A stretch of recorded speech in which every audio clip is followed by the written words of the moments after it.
Hamid Olimjon milliy adabiyotimizning bebaho siymosi, uning she'rlari va dramatik asarlari bugungi kunda ham o'qiladi, qadrlanadi va yosh avlodni ilhomlantiradi.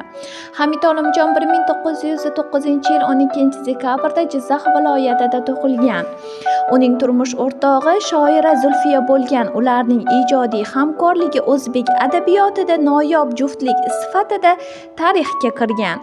Zulfiya Hamid Olimjon vafotidan keyin umri bo'yi unga bag'ishlab she'rlar yozgan.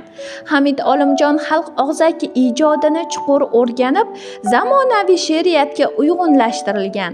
Uning mashhur poemalari Zaynab va Omon, Oygul va Baxtiyor, Semruh xalq ertaklari va dostonlardan ilhomlangan. Shu bilan birga u bolalar adabiyotiga ham katta hissa qo'shgan.